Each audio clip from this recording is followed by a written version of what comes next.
Welcome to one more edition of Politics and Random. Berto Willis, your host. Thank you so kindly for being a part of the show. We're going to have a great show for you today. Today we are going to talk about a person, a man, who after one of our recent elections, well, election passed, he decided that, oh my God, this isn't the country for me anymore. And he decided to leave the country. And he went to live in Norway. Well, he happens to be a listener of Politics Done Right. And he decided, well, you know what? I am going to tell my story. Something that I've been asking people to talk about. I think I got the audio fixed now, Candido and Don Kaufman. Thank you very kindly for being here. But anyhow, I think we've got that taken care of. Anyhow, what is the show going to be about today? Title of the show today is American in Norway. This is what real healthcare should look like. Subtitle: Jonathan Hall, an American formerly residing in Kentucky, moved to Norway several decades ago. He talks about Norway's healthcare system, which he loves. It is what a humane, moral system looks like. America does not have the best healthcare for most. The system in Norway is humane, it is ethical, and efficient. Listen to Jonathan Hall's story about his kid hospitalized in Norway after a catastrophic crash. If he was in America, if this man was in America, he would have been bankrupt. He would have been bankrupted. Instead of, it cost Mr. Hall nothing other than the taxes he pays as a resident of Norway. So folks, let's get busy and let's go ahead and listen to what Jonathan has to say, and then we'll take it on the other side. I think you'll find it quite intriguing. Here we go. Welcome to one more edition of Politics Done Right. I have recently I've been doing stories, talking to people about their real stories occurring with their healthcare, how it's handled in different places, and luckily, yesterday I received an email from Jonathan Hall in Stavanger, Norway. I hope I said that right, Jonathan. That sounds right. And he had a story, and I asked him to come on to Politics Done Right to tell us a little bit about that. So, Jonathan, first of all, you are from the United States of America. Is that correct?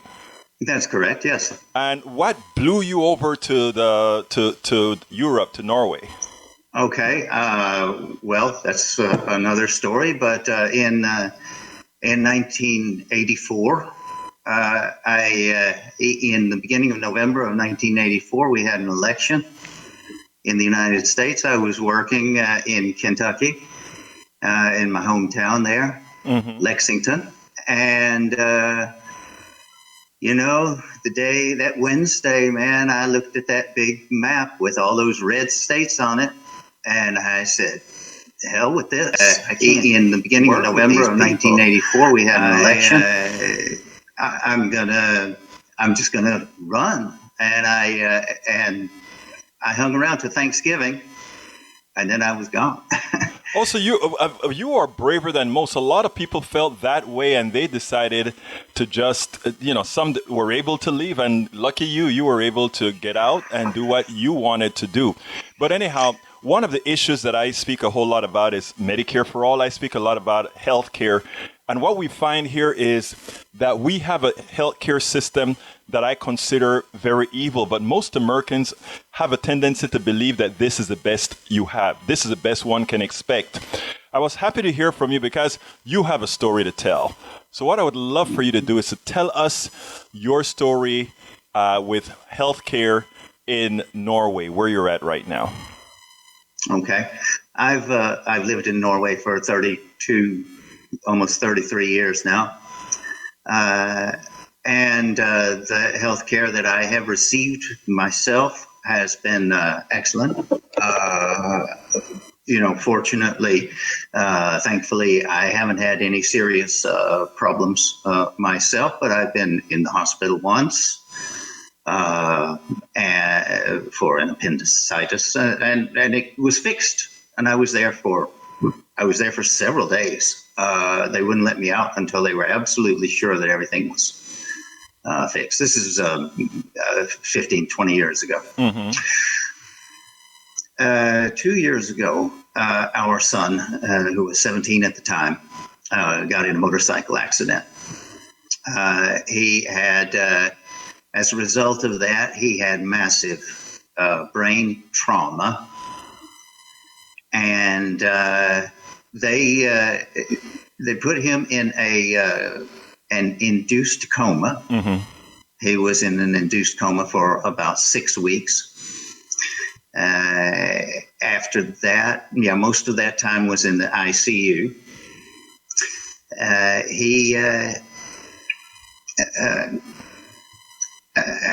Then after that, there were several weeks when he was recovering before that he was actually starting to get a few words, starting to talk again and learn how to talk, learn how to walk. Then he was in rehabilitation in the nearby city of Bergen, a specialist rehabilitation center for trauma victims, with complete physical rehabilitation, physical therapy, speech therapy, manual therapy, with just a whole team of specialists looking after him. Mm-hmm. Wonderful people, amazing health professionals doing all this work around him, pretty much 24 hours a day. Mm-hmm. The point, I guess, is that this was free. We didn't pay anything for any of this. And I don't know how to get that reality across to you, to your viewers. I can't put it any more simply than that. And one thing that's even more important than that is that it was simple. There was nobody to deal with except for health professionals. They looked at the patient. When you go to a doctor here, well, as I said in my email earlier, I didn't have to sign my name until several weeks after this was all over, when I was applying for a reimbursement for some travel expenses. Then they wanted me to fill out some forms. So let me ask you this. Here it is that your son got taken care of free of charge. Well, we know it's not really free of charge. Everybody pays into the system because you pay taxes, but that is Right. how it's done. So what you're telling me now is you even got reimbursed for the travel that you had to do to take care of your son. Right, back and forth to the hospital and the rehabilitation center, several trips, both me and his mother. Sure, nothing's free. Everybody knows that.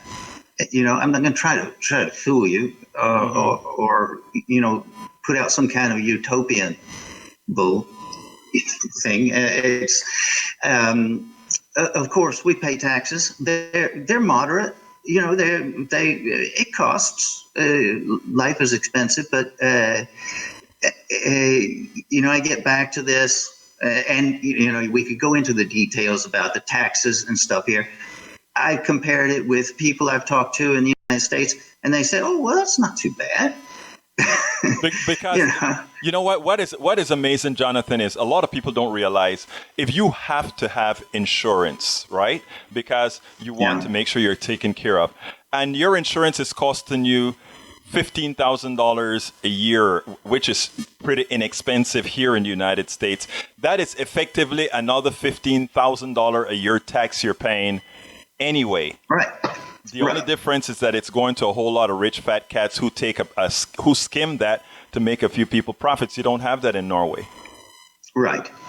Like I was saying, when you deal with a health professional here, the guy looks you in the eye and he says, "Okay, I have some bad news for you. This is a medical crisis that is going to change your life. in drastic ways. Or he looks at you, he looks you in the eye and he says, this is a problem. This is an appendicitis. We can fix this. We've done it 1,000 times. You're going to be in the hospital a few days. But what he doesn't do is he doesn't say, here's all these forms to fill out. Who is your insurer? Who is your provider? Who is, are we approved by your insurance company? Who's paying for this? It's just not there. And that's the beauty of the system. Not how much it costs. It's cheaper. As I put in my mail, I looked up these figures. 17.8% of the United States GDP is used on health care. In Norway, it's 10.4%. You know what is interesting? Before you said that, Jonathan, what I'd like folks to understand, because I am an engineer by training before I turned political activist, and all I believe in are numbers. And the interesting thing is the difference in those numbers, because you have to admit, let's say people in Norway and America, they're, of similar health. Of course, Norway probably healthier because better healthcare, but that differential that you see in GDP is exactly the amount of money you could calculate is extracted to enrich the few that controls the medical industrial complex. It's amazing. Yeah. What do they do to deserve all of these profits? Right. I don't know. So that's our situation here.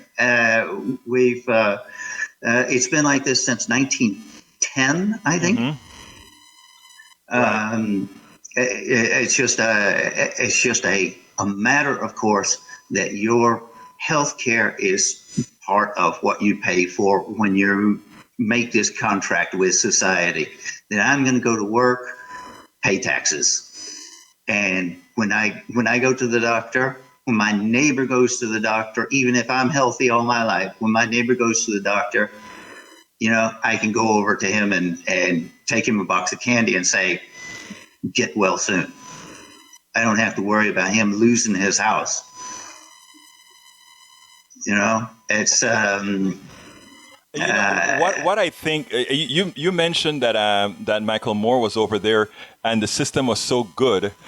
He didn't put it into his film Sicko because he think it would be unbelievable. Many people wouldn't believe that a system could be created that is that good.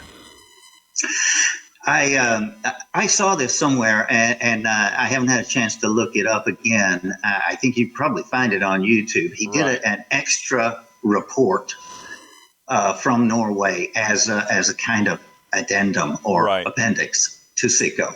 Mm-hmm. So it's whatever. It's a 5-minute report that didn't go into the film.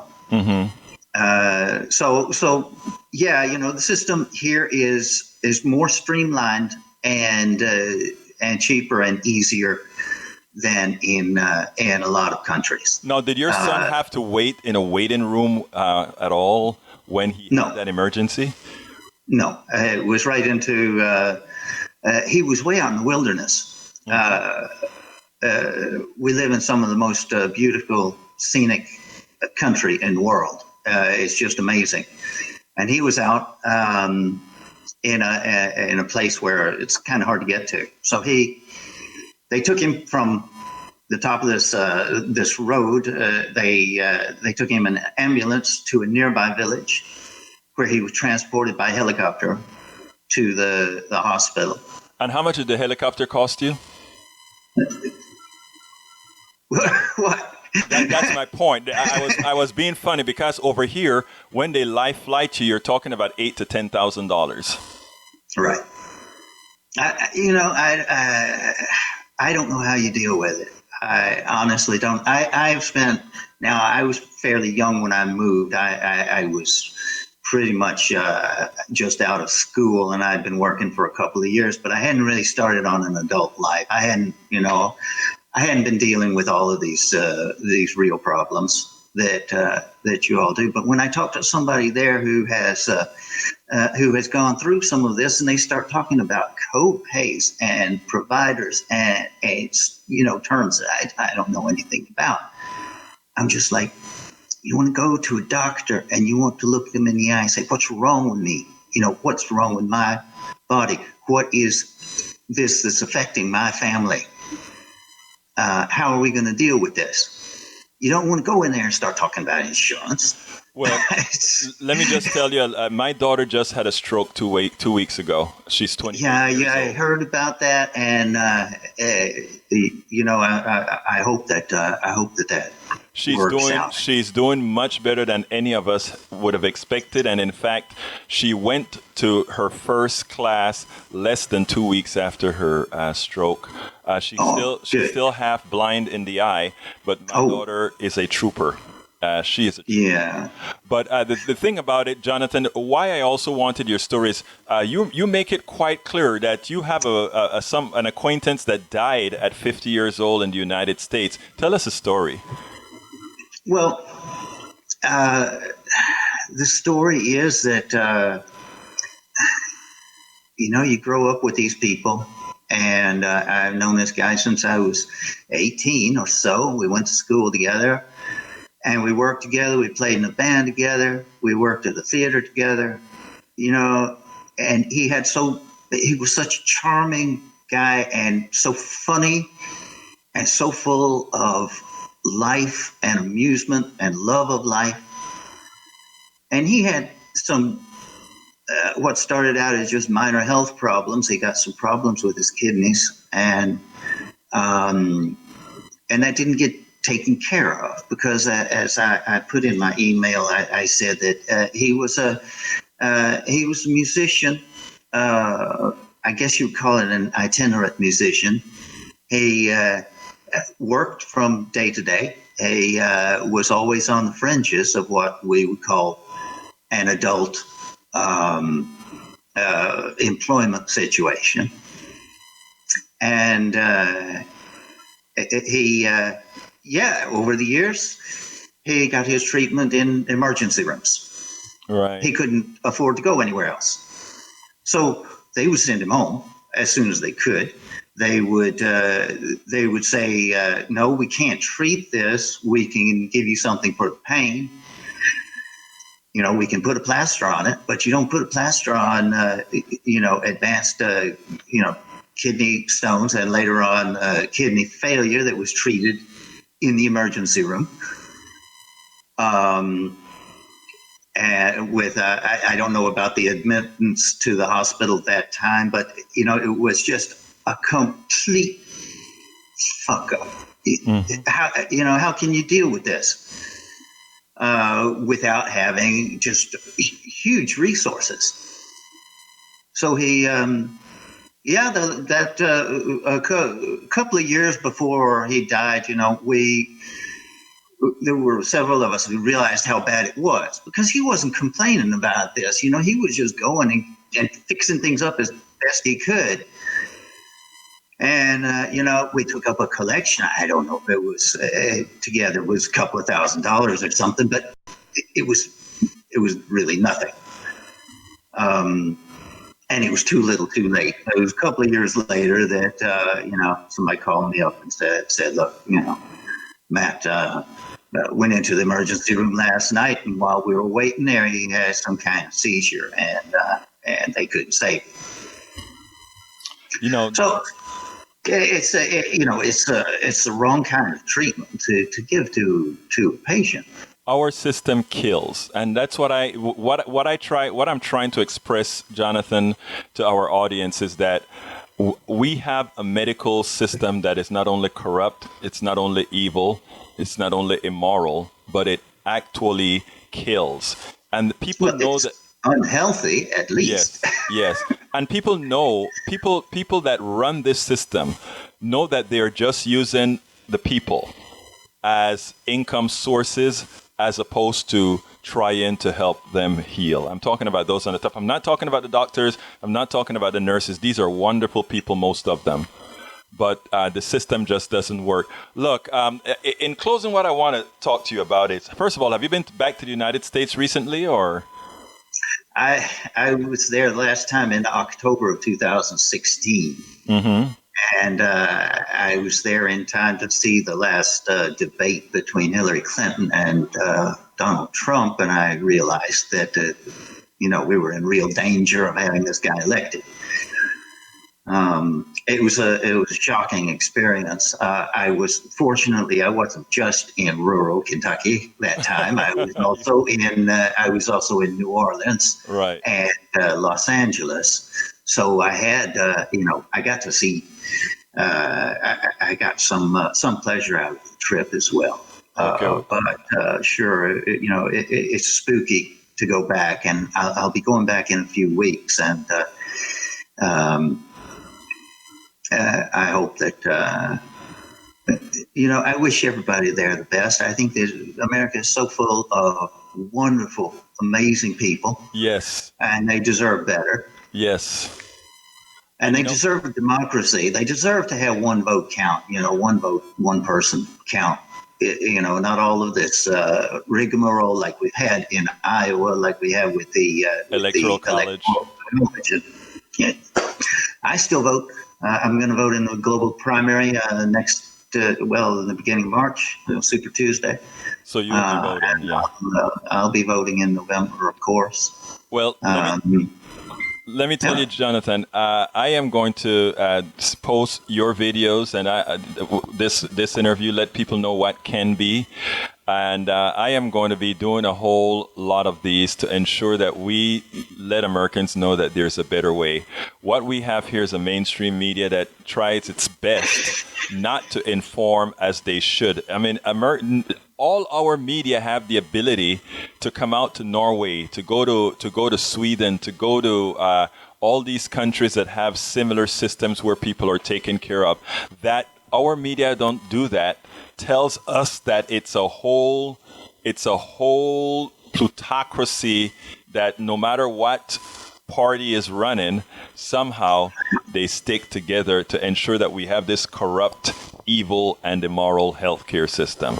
Thank you so kindly, Jonathan Hall. Some final words that you'd like to say. Well, power to the people. Just keep working, keep fighting, and take care of yourselves through all of this. Through all this corruption, we still live in a beautiful world, and we need to take care of each other. Jonathan Hall from. Thank you very much, Egberto. Muchas gracias from Stavanger, Norway. You have a wonderful day, sir. I appreciate Thank you very much. Yeah. Well, folks, I hope you enjoyed that. That was Jonathan Hall from Norway. He's an American expatriate now in Norway. Folks, let me ask you, let's see. Since this is one of the talking points, Norway is a social democracy, correct? Yes, it is. That's what we call democratic socialism, what we have in Norway, Sweden, Denmark, and all these places. Look, what they don't tell you, it is free I hate the word capitalism, and I don't want to use socialism to create some unnecessary fodder. What I want to talk about is a free enterprise system with a strong social safety net. That means if you want to go out there and create a huge business and you want to do all these things, that you can. You always know one thing, however, you will always have access to healthcare that costs you little to nothing, that all of us pay for as a society who comprises saying we have healthcare. The only reason they are investing as much as they are investing right now to lie to you is because you notice the difference in GDP. The rough difference in GDP between what Americans pay for healthcare and what the rest of the world pay for healthcare is our giveaway, the masses giveaway, the trillions that we give to the medical industrial complex and the few people on average that make millions and billions out of the system. Let's remember that, folks. The telephone number is 646-716-5812. Again, that number is 646-716-5812. If you'd like to give a call and tell us your story, if you'd like to set up a story that we can record like we did with Jonathan Hall, drop me a line at info@politicsdoneright.com. And just like I had Jonathan on telling his story, I would be more than happy to do a post interview with you as well, telling your story. Let me tell you something, brothers and sisters. We are not going to make a change from the top down where you have a media that goes ahead and follows the rules of the plutocracy. We are going to make a change on our own. We are going to have to form that network that informs everybody around us. We are going to have to do this ourselves, one person at a time, geometric progression where I tell 10 people and each of those 10 people talk to another 10 people. You see how quickly geometric progression works. That is how we're going to make a change. Jonathan's story is an important story, very, very important story. Now, I want to, and for all of you who saw the debates, there are some very distinct parts of the debate that I cut out. The one part, and mostly this time around, during the debate, there are two things that Andrew Yang had to say. And what I want to do is play you a piece of what Andrew Yang has to say. One of the things that go into why we don't have good health care, why we don't have health care that is worthwhile, is because we have missed a very important point. Check this out from Andrew Yang when he was out there at the debate. I'm starting to notice that most of our progressive Democratic candidates are starting to realize that what we're going to ultimately need is a transformational economic change, a systemic economic change. The centrists will make things better if they are the ones that are chosen. Don't get me wrong. They'll just nibble at the edges, though. Things will pretty much stay status quo. There will be no big improvement in people's lives, but the decline would just slow down. Andrew Yang had what I thought was one of the better economic comments last night, and I want you to listen to what he had to say because it was prescient. How will we overcome the scandal of American preschoolers living in poverty in the richest nation on earth? George, we're in the midst of the most extreme winner-take-all economy in the history of our country. And unfortunately, that extremity is just going to reach unprecedented heights as technology is getting stronger, smarter, more capable all the time, and most of us are not. So if we want to alleviate child poverty, we need to put money directly into the hands of families, particularly single parents. We have fallen into this trap where we have allowed the market to tell us what we are all worth. And what does the market value my wife Evelyn at, or stay-at-home parents around the country? 0. Caregivers taking care of ailing loved ones, like Carl Christensen in Iowa. 0. Volunteers and activists in our communities trying to do something positive. 0. Coaches and mentors helping our kids. 0. Most artists, sorry artists, but it's true. 0. Increasingly local journalists, which is wiping out our ability to have a functioning democracy because you can't vote on something if you actually don't have any news coverage. The mission in this campaign has to be for us to disentangle economic value and human value, say they are not the same things, and make this case to our fellow Americans that we each have intrinsic value as citizens, as human beings, and as owners and shareholders of the richest country in the history of the world. That was prescient. That was prescient. Understand what this guy is saying. Understand what Andrew Yang is saying. It's something that we've talked about a whole lot right here on Politics Done Right. We are in a system that values capital over humanity. Capital over humanity. The first question we always ask, whenever we talk about a social program is, how is it going to affect business? We never ask, how is it going to make people's lives better? We never ask, how is it going to make your child, your children are more effective, learn better? We don't ask those questions first. We first ask, how is it going to affect business? But ironically, whenever we want to go to war, we never ask the questions as far as what is the opportunity cost of going to war? What does it cost the rest of society to go to war? What does it cost the rest of society to present the wealthy with yet another tax cut? We never ask that. We don't ask who is going to, based on our current economic model, who is going to pay that? Well, you know what? Donald Trump came out today with a new budget. And as you know, Donald Trump gave everybody, not everybody, but the multimillionaires, the multi-billionaires, a huge tax cut. Well, within the framework of our economic system, that has to be paid for. And you know what he did? in his new budget? In his new budget, he increased the defense budget to $740 billion. He increased the NASA budget to go to the moon and Mars. He increased a few other things like building the border wall. And you know what he decreased? He decreased Medicare, Medicaid, and Social Security. And you know under what tenet he did that? He said, oh, well, we are going to put more work requirements in, etc., etc., etc. Folks, understand what's going on here, okay? The idea here is, and I tell you what, I'm going to play Andrew Yang's other good statement in the debate. I think Andrew Yang had in that debate, everybody was blessing Klobuchar. You know, the mainstream media right now wants to push Klobuchar. She's not really moving up all that much in the polls, but the media wants to will her. I want you guys to go back to our old Politics Done Right podcasts and videos and live shows and remember how many times we've said Biden will be going nowhere. Biden will not be the choice of the Democrats. We also said we don't understand why the establishment believed that somehow Biden would have been the antidote to Donald Trump. We don't understand why a two-time loser in previous primaries, he never even got through the primaries. Bernie almost made it. He never even got through the primaries. Why did they believe, the establishment Democrats believe, that somehow Biden could be the savior?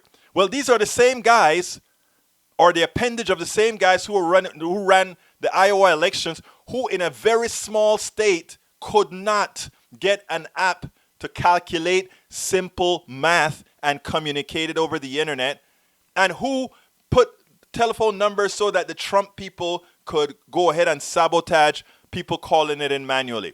The incompetence of people who then want to say, we want to decide who's going to be the representative for the Democrats. Hell no, the people, the Democrats out there, you Democrats, we Democrats, determine who the Democratic representative is going to be. The establishment doesn't really care. And one of the reasons they don't invest in competence is because, you know what? If they're not going to get an incompetent person that's going to keep the status quo, in their opinion, might as well hold on to Trump. Don't ever doubt that they wouldn't take a Trump over a Bernie Sanders or an Elizabeth Warren. But check out what Andrew Yang had to say. I love what he had to say here. Check this out. While most hyperventilated about how great Amy Klobuchar did tonight, Bernie Sanders and Elizabeth Warren, as usual, impressed me with their grassroots type debating style. But Andrew Yang hit at a core. He hit at something that I've been talking about for a long time. I want to play it, and then we'll take it on the other side. You've said you would decriminalize opioids, but you've also said that you would require all overdose patients to go to mandatory treatment centers. How would you make sure treatment is available for all overdose patients? And what would you do to fill the gap in the meantime? That's what we have to change, Monica. I've heard heartbreaking stories from families here in New Hampshire that have been destroyed, torn apart by the opiate epidemic. And you have to look at the companies that profited to the tune of tens of billions of dollars in profits of essentially blood money. As president, we will take back those profits and put them to work right here in New Hampshire. This is not a money problem fundamentally, this is a human problem, but money cannot be the obstacle. There is so much about this that's endemic to what's happened throughout the country in terms of companies running amok, this hyper-corporate capitalism. If money's on one side in this country and people are on the other side, the money is winning. You can see it with the opiate epidemic, you can see it with the military-industrial complex, the fossil fuel companies. This is what we must change, and that's where I'll leave as president. You see, he gets it. In America, we still think capital over humanity. When we talk about creating a program to help people, to help humanity, the first question we ask, how is it going to affect business? Well, Andrew Yang, that is what he's talking about. A very important point when he talks about hyper-corporate capitalism. That's what he's talking about. When he talks about taking back what was stolen, he didn't quite say stolen. Taking back the blood money is what he's talking about. They brought opioid into the communities, make money off of this drug. They profited off of infecting people, off of making people dependent of these drugs. And he's saying we should feel very good about taking it back, taking those profits back that were gotten on the backs of making American addicts. He understands the concept. Good job. Anyway, so that's what Yang said. I thought those were two very profound points, and some of the most profound points made at the debate that night. Yes, Bernie was Bernie, and Elizabeth was Elizabeth.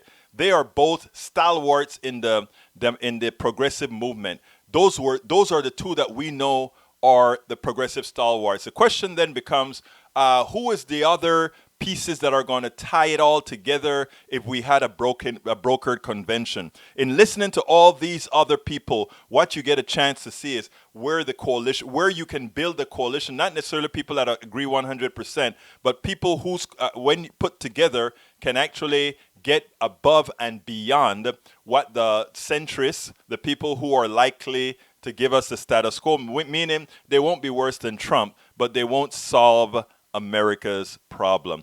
Before I go, I have a Warren video that I want to show you because yesterday on not Meet the Press, but this week, they tried like hell to create a feud between Bernie Sanders and Elizabeth Warren. And Elizabeth did a perfect job in deflecting it. But before I go there, I have to go ahead and ask my dear brothers and sisters to please go ahead and support Politics Done Right. This is a progressive show that does need your support. So I ask you so kindly to go to patreon.com/Politics Done Right. And I'm putting that inside of the feed right now. Patreon, patreon.com/Politics Done Right. Please subscribe to Politics Done Right. Help us continue to put the message out. I'm going to talk to you about Bloomberg right after I put this request in for supporting Politics Done Right. And those of you that are on YouTube, you can support Politics Done Right by clicking on that $sign and just doing what we call a super chat, and say, yeah, I believe in Politics Done Right and I want to support Politics Done Right. Or you can click on some of the links that I'm putting in right now. So anyhow, go to patreon.com/Politics Done Right, patreon.com/Politics Done Right. If you want to help us with our equipment upgrade, we are upgrading our equipment. Please go ahead and go to GoFundMe.com/independent-media-upgrade. That is GoFundMe.com/independent-media-upgrade. And of course, you can always contribute at our PayPal, either however you want to do it. You can go to our PayPal that is paypal.me/Politics Done Right. That is paypal.me/Politics Done Right. But you know what? One of the other things that you can show your support, you can tell people, yeah, I believe in independent media and I'm going to show you guys what I believe in. Independent media is something that helps. And on the screen, what you'll see is you can go to store.politicsdoneright.com, store.politicsdoneright.com. We have a t-shirt now. It says, I support independent media with the Politics Done Right logo. Please, that would be like a walk-in display that says, I want to hear the truth. And I know this particular program where I can be a part of. Not only can I be a part of, but I can actually tell my stories. Remember, folks, I'm asking you to please either drop me a line at info@politicsdoneright.com so you can tell me about your healthcare stories that I want to promote. I want you to call in, and you can either call in now, 646-716-5812. Tell me your story, or you can also drop me a line at info@politicsdoneright.com. Tell me the story, and I'll do an interview with you just like I did with the interview I did earlier today with Jonathan Hall, because it is imperative the way we are going to make that change. We are going to change the system by first changing the minds of the average person out there. Because if we can change the mind of the average person out there, there's nothing those politicians and those pundits and those lobbyists can do to further lie to you. We will be in control because we will be in control of our own mind. So check out our store.politicsdoneright.com. Get that. I support independent media. We have a lot of other t-shirts there. We have cups. We have books, including my, as I see it, Class Warfare, the only resort to right-wing doom. As I See It, Class Warfare, the Only Resort to Right-Wing Doom.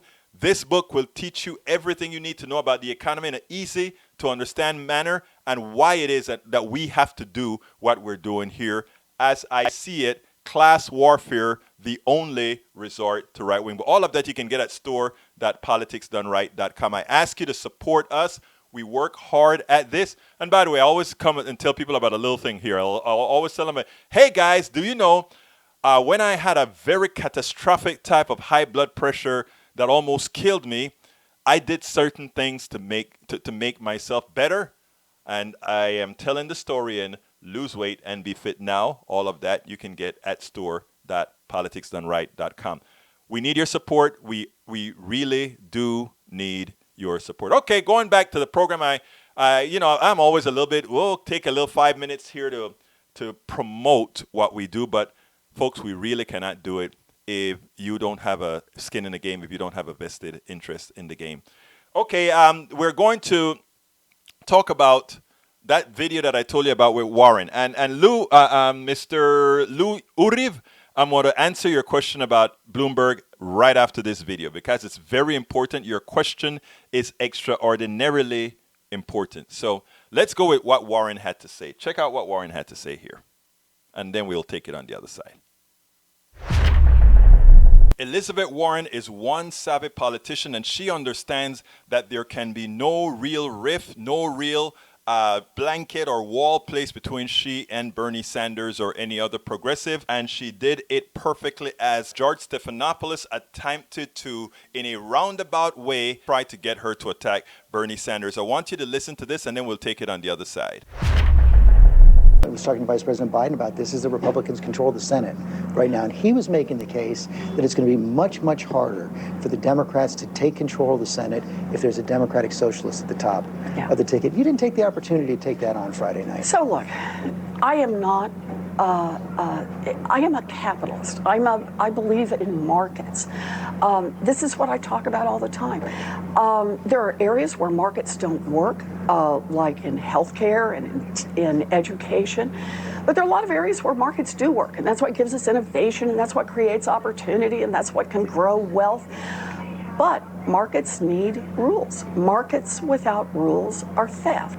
So it's a big part of what I'm running on. I want to see an America of opportunity, and that means we need a market economy, but it's got to be a market economy that's fair and that everybody gets to play. That means we need a president who's willing to enforce our antitrust laws, which I'm ready to do. Now, I want you to understand everything that Elizabeth Warren did there. It was perfect. First, she was about to slip a little bit when he said, if they talk about socialism, she was about to say, I am not a socialist. They would have tried to make that into some connotation as if there's a rift between her and El Senor Sanders. But what she did is she stopped herself and then she said what she was. And she said, I am this, but I do understand that markets don't work everywhere like in healthcare. And she also stated that unregulated markets are nothing but theft. There is not much difference between what Bernie Sanders believed as a democratic socialist and what she believes as a controlled capitalist. You know, these terminologies are what people use to divide people. What I said going forward, let's not use these words. Let's talk to people about what we're going to provide them. Free enterprise for you to do as you will with your company, with your business, or what you want to do, and a very strong social safety net that gives you Medicare for all, that also includes projects that improve the environment. We tell Americans what we are offering are the things that they are asking for, the things that they want. Once we get that done, all that socialism, capitalism talk goes out the door. This one is a kudo for both Elizabeth Warren and for Bernie Sanders. You guys stay the course. Exactly. So you could see what Stephanopoulos was trying to do there. Stephanopoulos, and you know, she almost fell for it. You notice how she said, I am not, and then she immediately, that woman's mind worked very fast. She said, I am not, what she was going to say is, I am not a socialist, but she knew exactly what that would have been, that would have created the big narrative the day after.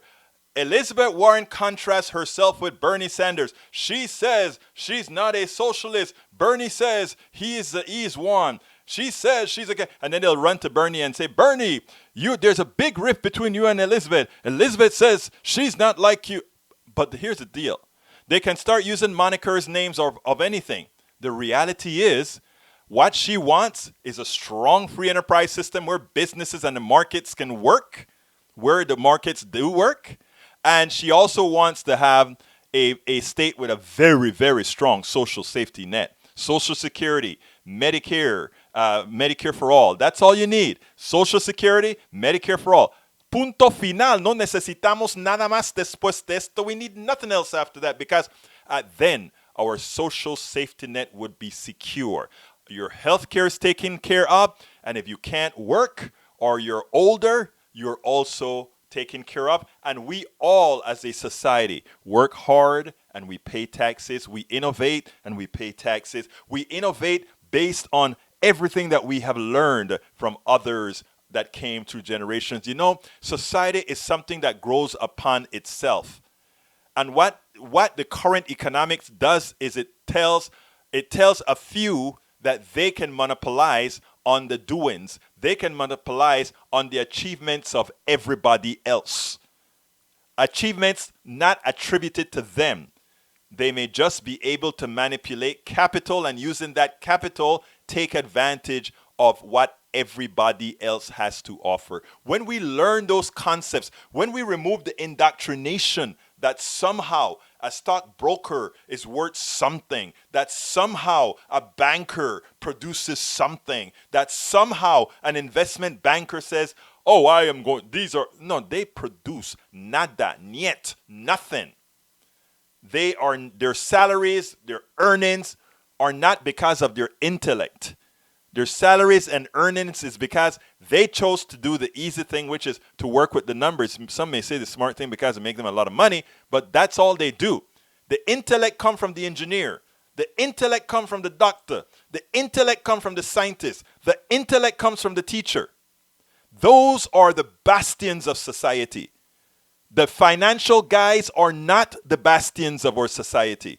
They are the parasites in our society.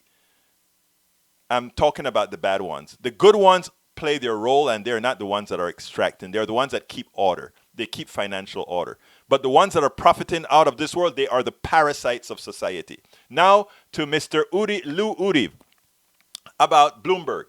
When we talk about the parasites of society, we're talking about Bloomberg as well. Bloomberg is an oligarch. Nina Turner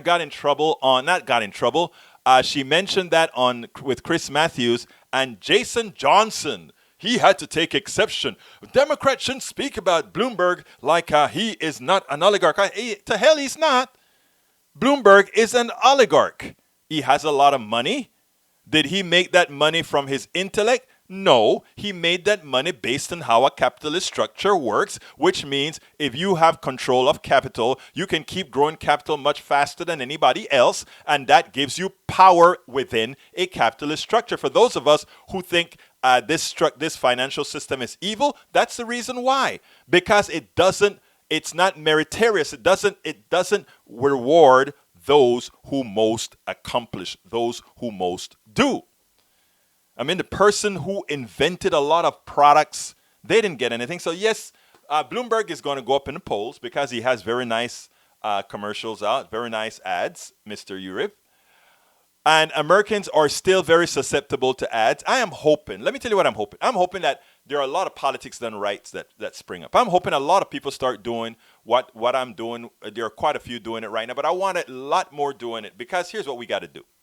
We all have to build an audience of, where you listen to Politics Done Right, you listen to many others, so that we can start inculcating within people's minds that the reality that many wants us to believe is true is nothing but a facade. It's nothing but something planted in our heads so that we will continue to enslave ourselves to a few. But we enslave ourselves with, no, they're not. An oligarch cannot be altruistic. And let me give an example. Everybody loves Bill Gates. I like Bill Gates as a person. I think Bill Gates is a very nice person. I do. I really do. And I think Bill Gates means to do well as well. But Bill Gates' billions have made Bill Gates believe that he knows best. So he stands for things like charter schools, even though it is clear charter schools are not better than public schools that are well funded and that are where they hire teachers appropriately. We have to get away from the fallacy. We have to start believing in math. The public sector, capitalism for profit will never work in the public sector because they follow different rules. In the private sector, where you build cars, where you build bottles, where you build phones, right? If that phone doesn't work or whatever, you go ahead and you just throw it out and you throw that money out and say, well, we tried, it didn't work. But when you're dealing with humanity, when you're dealing with transportation, a bus system, you don't say with a bus system, well, okay, if it don't work out, we throw it away. No. The bus system has got to work because we're dealing with human beings for something that is essential. The healthcare system has got to work, else it kills people because you're dealing with people. So there are certain sectors that are bifurcated. There are efficiencies that you make a profit by making things efficient so that you can steal the efficiency as your own. But there are certain things that efficiency is not what's warranted. Okay? There are certain baselines that you don't look at efficiency. You look at humanity. It's the same, I find it amazing, right? Because a lot of people that are pro-life don't see that in a capitalist structure, in certain arenas, in certain forms, it is very un-pro-life. And when people start looking at things objectively, then they will start to understand why we need a bifurcated economy. Now, I want to close out. So my answer to Lou Uriv, are there no altruistic oligarchs? The answer is no. No oligarch, by definition, can be altruistic because when he decides where to put his money, he's using his own choices, which could and could not be correct. When we do it as a collective, we're doing what society wants. When the oligarch does it, he is commanding it because of the power he has from being an oligarch. That is the same thing like folks saying no, a woman saying no, somebody saying no. An oligarch always does what he or she wants because that is what their power commands. Bloomberg was responsible for one of the most racist policies, the stop and frisk policy. You're absolutely right. And he only apologized for that because he wanted to run and wanted to ensure that he can get the black vote, and that's what he decided to do. But anyhow, folks, I want you to check this out. Lawrence O'Donnell did a little expose on Donald Trump that I really want to play for you, so check this out. After Donald Trump was acquitted from his impeachment, because, of course, Republicans were scared to do the right thing, Donald Trump first made a fool of himself at the prayer breakfast, and following that, he made a fool of himself at his victory lap. Of course, there are those who would believe that it was quite a performance, but from a point of view that is sane, adult-like, he made a fool of himself. Check this out. Donald Trump got up at the National Prayer Breakfast today, and the very first thing he did was disagree with Jesus Christ. And then he proved how much he disagrees with Jesus Christ when he let his hatred of Nancy Pelosi flow and his hatred of Mitt Romney flow. I don't like people who use their faith as justification for doing what they know is wrong. Nor do I like people who say, I pray for you, when they know that that's not so. Stunned silence. That was the reaction in that room, full of religious people who pray every day, all of whom know now that Donald Trump doesn't know what prayer is. That Donald Trump was never taught to pray for his enemies as Nancy Pelosi was when she was a little girl growing up in the Catholic Church in Baltimore.